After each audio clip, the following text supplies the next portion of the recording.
So what should be done to strengthen the union? Well, it should be the sort of things that we've been talking about for a while, and let's just recap them.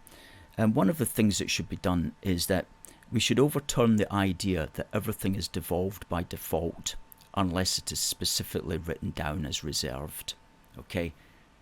What Brown wants to do is he wants to institutionalize that particular settlement where everything is devolved by default. That is to say, things that we know about, things that we don't know about yet, things that we've forgotten about, things that might be incoming in the future. Everything's to be considered to be devolved unless it's specifically reserved. Well, it should be the other way around.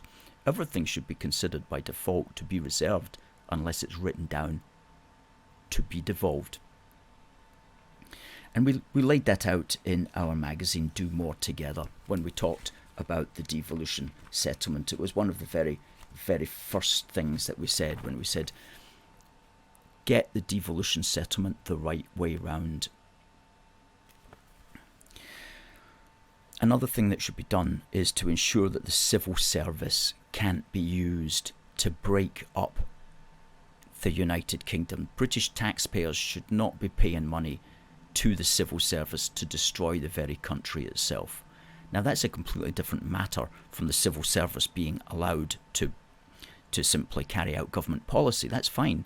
But if government policy or the policies of the administration is to actually destroy the UK, then the British taxpayers should not be paying for that. So civil servants should not be allowed to do that. And that requires a law to be written. You can't just ask the Scottish branch of the British Civil Service to do that. There has to be a law that stops them from doing that. And hello, yes, of course, we wrote that law. We explained it all here. We even wrote it basically in legalese, a law to stop the civil service pushing the indie agenda.